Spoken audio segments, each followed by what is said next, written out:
সদৌ অসম সংখ্যালঘু ছাত্ৰ ইউনিয়ন চমুকৈ আমচুক দৰং জিলা সমিতিৰ অন্তৰ্গত নৱগঠিত কৌপাটি আঞ্চলিক সমিতিৰ শপতগ্ৰহণ অনুষ্ঠান স্থান শিয়ালমাৰী জাতীয় বিদ্যালয় তাৰিখ 9/12/2025 শপত বাক্য মই নামটো আছে খালী সদৌ অসম সংখ্যালঘু ছাত্ৰ ইউনিয়ন আমচুক দৰং জিলা সমিতিৰ অন্তৰ্গত নৱগঠিত কৌপাটি আঞ্চলিক সমিতিৰ তাতে পদবীটো হ'ব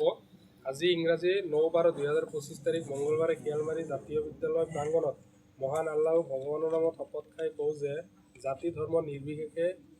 অসমৰ সংখ্যালঘু জনসাধাৰণৰ জাতীয় অধিকাৰ সাব্যস্ত কৰাৰ লগতে সামগ্ৰিকভাৱে অসমৰ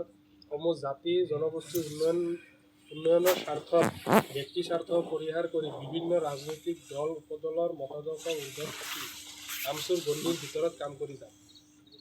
সংবিধানৰ বহিৰ্ভূত কোনো ধৰণৰ কামত লিপ্ত নহওঁ আৰু সংগঠনৰ গোপনীয়তা আৰু সংহতি ৰক্ষা কৰি চলিম। শপত